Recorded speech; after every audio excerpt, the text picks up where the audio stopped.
Assalomu alaykum barchaga. Bugun biz Adana shahridamiz va siz bilan birgalikda bugun Turkiya Respublikasining birinchi prezidenti Mustafa Kemal Atatürkning aynan Adanada joylashgan xonadonida sayohat qilamiz. Qani ketdik.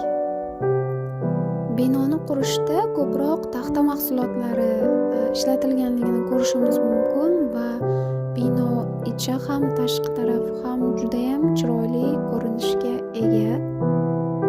Hozirgi kunda ushbu bino muzeyga aylantirilgan.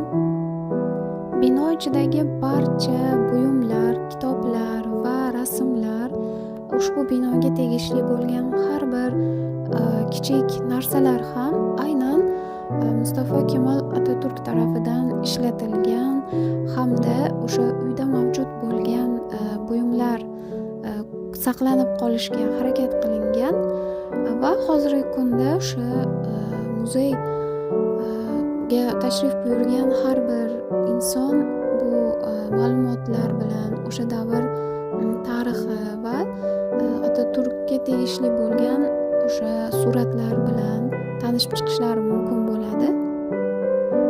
Video davomida binoning boshqa xonalarini ham ko'zdan kechirib tanishib chiqishingiz mumkin bo'ladi. Marhamat.